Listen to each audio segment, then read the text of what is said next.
What's up everyone, I'm Taylor and it's time for the Weekly Rundown. This week has been an overwhelming news week to some with the tragic explosion in Beirut, intense storms, and closest to home, these brush fires. So I'm going to try my best to give a sense of calmness and hopefully put a smile on your face. Now this is a sweet silver lining out of the apple fire burning in Cherry Valley. As you know, over 2,500 firefighters have been working to battle the blaze. Well, take a look at this sweet moment of one of the crews saving a pup. They say the animal was found wandering near a fire line. They gave it water and some of their food and delivered it to an animal control officer. And if it hadn't been reunited with its owner, a firefighter was prepared to adopt it. Okay, now one birthday card for every year of life? That's not too much to ask, is it? Well, if you're turning 108 years old, it's kind of a tall order. But that's what Gertie Abkes said she wanted. Well, she got her wish. Gertie hit that 108-year mark Tuesday and she received 125 cards. Can I get her address? My card may be late, but it's coming, Gertie. Now, the country's oldest living Marine is also celebrating a big birthday, and COVID is not stopping him from moving forward with enthusiasm. Adrian Moore introduces us to this awesome fella. Not even a pandemic could squash this drive-by birthday salute, the centenarian Major Bill White.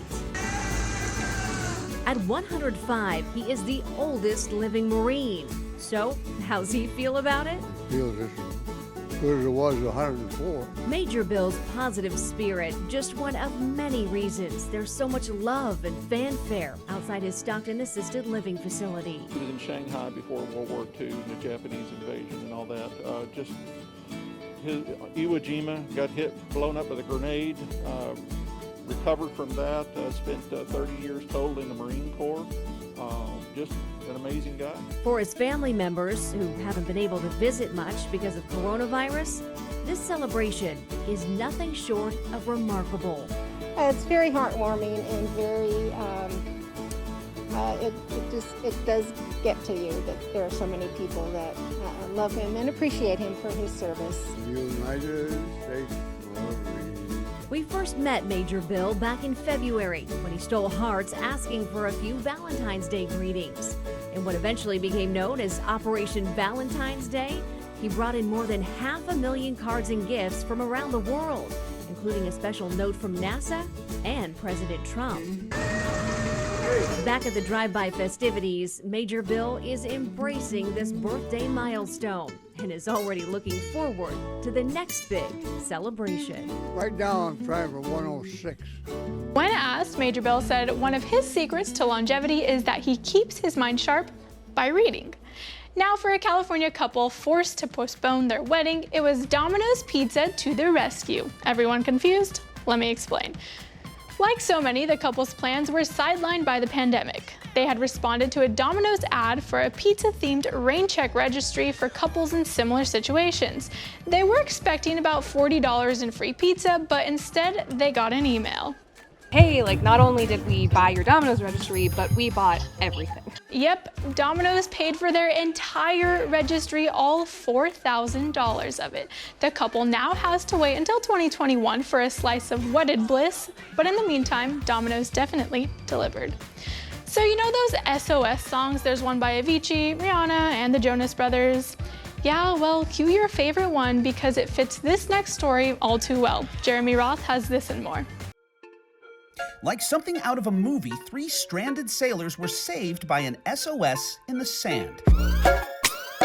Authorities say the trio set out on a 23-foot boat to journey through the islands of Micronesia. They went off course, ran out of fuel, and landed on a tiny uninhabited island. Their saving grace came when their sandy SOS message on the tiny island's beach was spotted by an eagle-eyed Air Force crew at the tail end of a 3-hour search flight. A 3-hour flight! I couldn't resist. Anywho, a helicopter was sent to the beach to deliver food and water and check for injuries, and soon thereafter, a Micronesian patrol vessel was sent to pick up the marooned mariners. Judgy cat, what is your problem, man? Well, viral stardom is now a problem for a frowny feline from Arizona who seemed to be channeling the late, great Grumpy Cat when the Humane Society took his official adoption picture. Very sassy, was not sure of all of us, and he just wasn't here for it. The priceless pick, of course, started going viral, and the testy tabby, whose name is Roger, quickly got a new nickname, Judgy Cat. But JC's celebrity may be short-lived. He's already been adopted. Hopefully, a forever home will turn this sourpuss pussycat's frown upside down for good. Now remember murder hornets? Yeah, those things. Well, everyone please stand up and give Washington officials a round of applause because they have trapped their first murder hornet. Experts have been trying to trap the 2-inch long pest ever since the hornet was verified, and now they're hoping to find and destroy the colony before it begins reproducing. Fingers crossed, people. And speaking of uninvited guests, one showed up in a backyard pool in Alabama. Stephen McColland was understandably confused when he found an alligator taking a recreational reptilian dip in his pool. What in the blue blazes is this? Reasoning with it didn't work, so he posted his video on social media in case a neighbor had misplaced the creepy pet. He in my backyard in my pool. Come get him. Thank you. Eventually, the scaly squatter got out, but it's definitely changed Stephen's future pool routine. I'ma look twice. Good idea, Stephen. My aunt found a snake in her house this week, and I don't know what's worse, a snake or an alligator. Alligators are running to pools, and dinosaurs are running to the beach. A dinosaur took advantage of the Jurassic climate to paddle a Sicilian beach. A man wearing an inflatable T-Rex costume was seen calmly paddling on his surfboard among the non-reptilian beachgoers. Now, I'm assuming it's much hotter in that thing, so it's a weird way to beat the heat, but it made for smiles, right? Now this is how people really want to hit the water. Thirsty revelers floated down a river in Finland for the annual Beer Floating Festival. Fun, right? For the event, participants float down this river in various kinds of inflatable dinghies and self-built rafts while presumably getting drunk. And quite a few decided to show up for the fun this year. Speaking of beer, have you heard that there's a new mustard flavored one? Yeah, you heard that right, mustard flavored beer. I'll tell you about that and other pretty interesting things hitting the market after the break. The Weekly Rundown will be right back.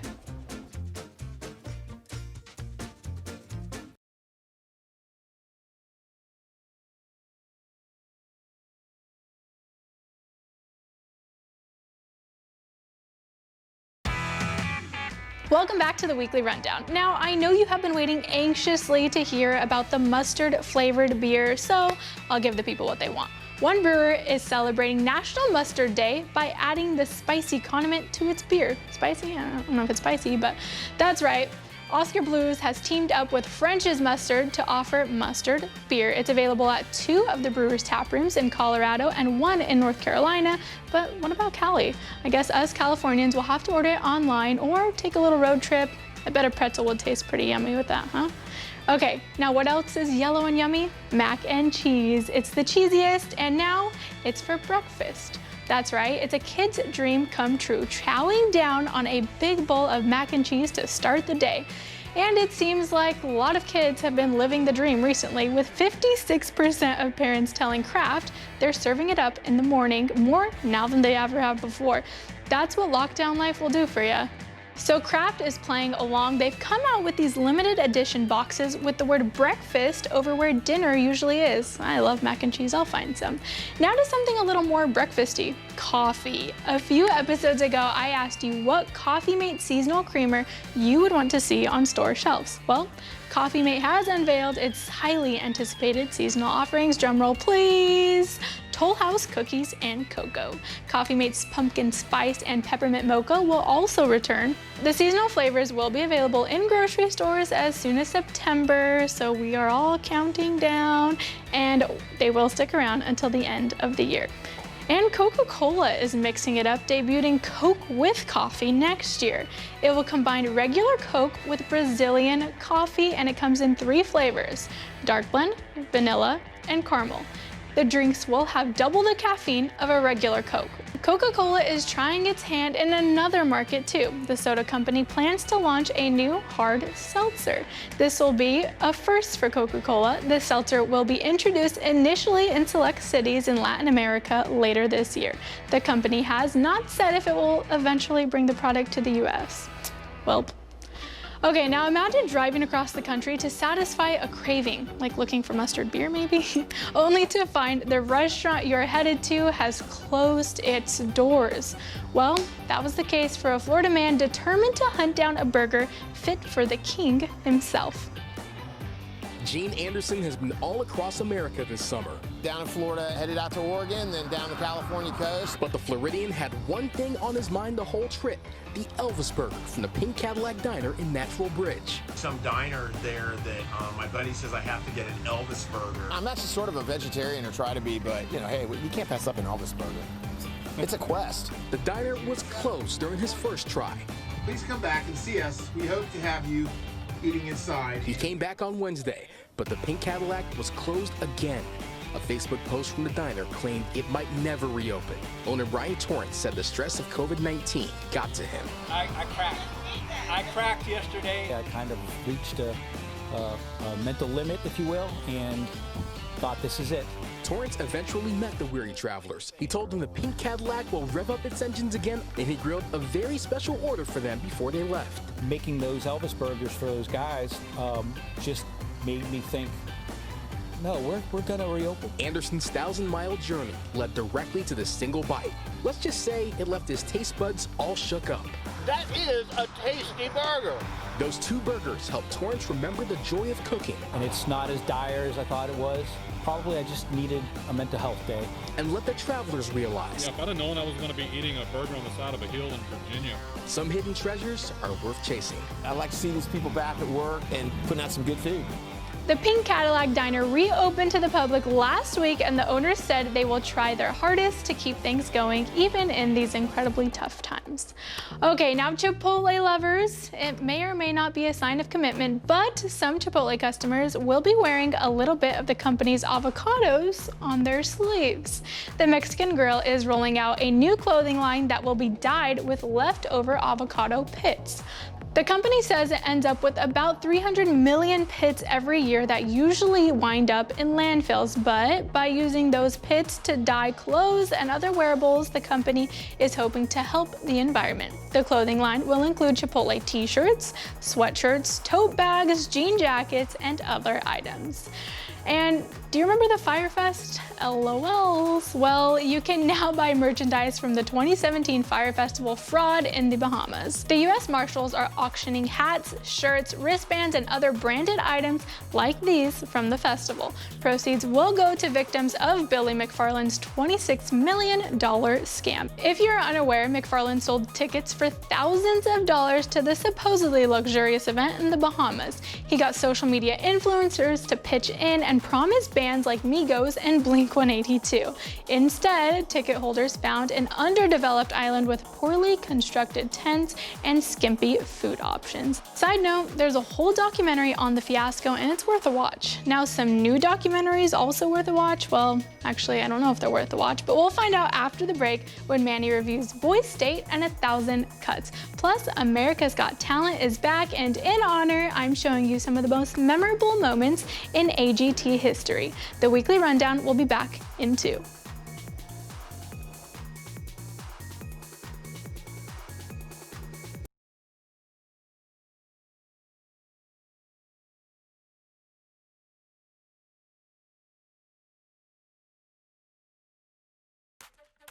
Welcome back to the weekly rundown. If you're anything like me and love America's Got Talent, then you are so happy it's back. Today we're showing you some of the most viral auditions. Are you ready? Yeah, I'm ready. Hit it. Auditioning for AGT is intimidating. Especially for a 12-year-old and her puppet pal. I was way more nervous. Petunia was like, I got this.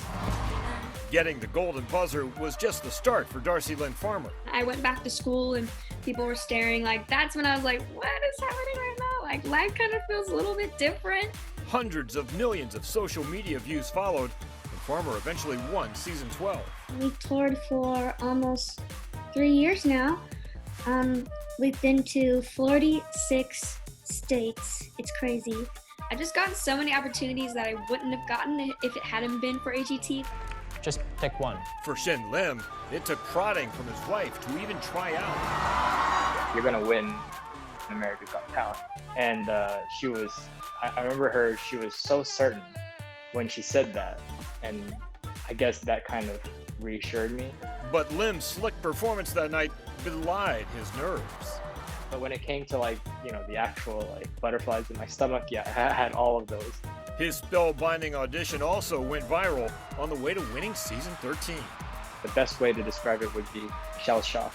Lim now has a residency at the Mirage in Las Vegas, but it's temporarily on hold because of COVID-19. It's been a strange holiday, that's what I like to call it.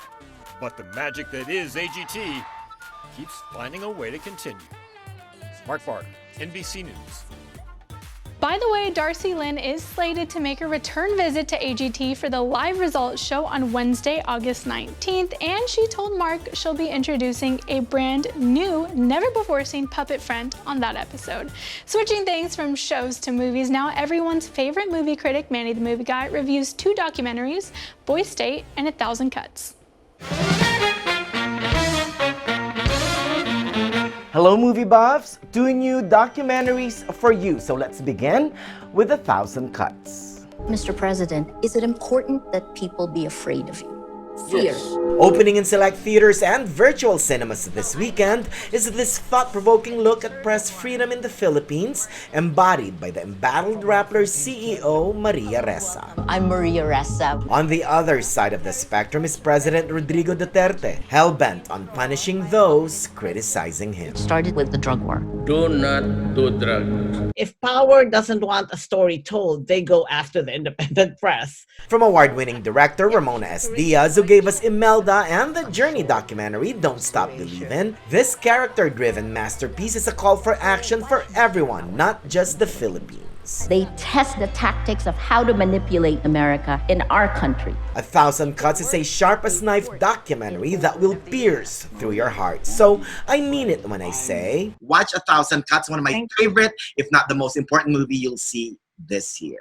We will not duck, we will not hide, we will hold the line.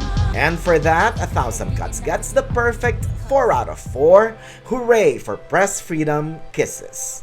And coming to Apple TV Plus next weekend is Boys State. I would like very much to win. I love it, boys. I love it. Where you from? The film documents 1,000 teenage boys from Texas as they learn democracy in a week-long summer leadership and citizenship program. The documentary narrows its focus to 4 leads, namely Ben Feinstein as the Federalist Party chair, Rene Otero as Ben's opponent, the Nationalist Party chair. There's Robert McDougall, who's running for governor of the Nationalist Party, and his exact opposite in beliefs, my favorite, Steve Garza, also running for governor of the Nationalist Party. They come from different political points of view. From Jesse Moss and Amanda McBain, the film captures documentary gold with many unscripted moments among the boys as they squirm and backstab their way to the top office. Yep, just like real life. I want to tell you guys that we can learn a lot from you. An eye-opening look at democracy, Boys State is as nail-biting and exciting as any election season, and is a glimmer of hope for our jaded and divided nation. That's politics, I think. That's politics. And for that, Boys State also gets the perfect 4 out of 4. Stream on August 14th. Kisses. I'm Manny the Movie Guy, strongly recommending these 2 great documentaries. After the break, Anthony Caridi with Toyota of the Desert will introduce you to this week's Essential Employee of the Week. Stick around.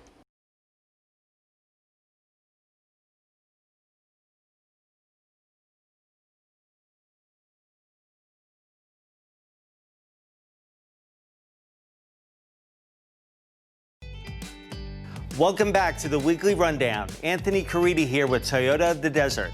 Every week, Toyota of the Desert and Honda of the Desert are honoring essential employees in the Coachella Valley. I'm here to introduce you to this week's recipient. Check it out. We are about to surprise David Douglas. He is our next Essential Employee of the Week. He has no idea we're coming. There's a trail of people behind me ready to surprise him as well. Here we go. Good morning, David. I'm Thalia Hayden with NBC Palm Springs. How are you? You are our Essential Employee of the Week. Your bosses and coworkers think you're absolutely amazing.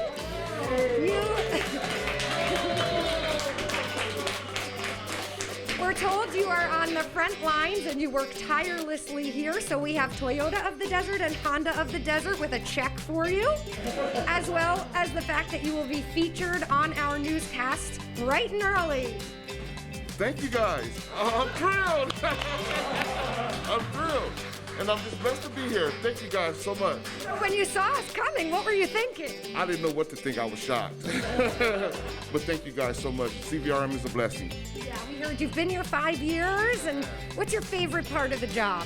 Just saving lives and helping people, you know? I mean, changing lives is what we do here. David Douglas is a shining example of somebody that just always is there for the people. He just wants to help as many people as he can. But it was exciting to watch, and somebody like David just on the front line, giving everything he can every single day, and it just feels good that we're able to give back to somebody like that. So. That's the best part about this, right? It feels good. There's, times of negativity and you hear a lot of white noise on TV and different things. It's nice to do something positive, especially right here in the best community in the world. I feel the Coachella Valley just has amazing people and very well-deserved folks. Wow, what an amazing week it was. David Douglas was our recipient of the Essential Employee of the Week. David plays an integral role at the Coachella Valley Rescue Mission. And this is a man who, if you talk to him, you can tell he just really, really loves his work. He handles initial intake. He deals with hundreds of people over a monthly basis.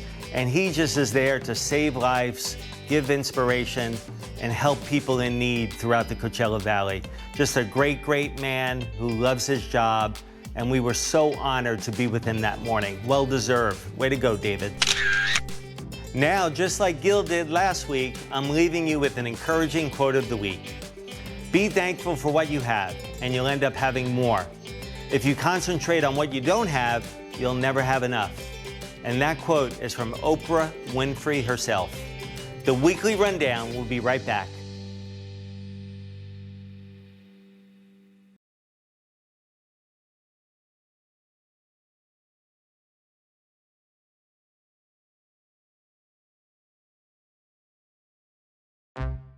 Today is National Book Lovers Day, so I brought one of my favorite books called Girl, Wash Your Face. And what a fitting day, because like Major Bill said at the start of the show, reading kept his mind sharp.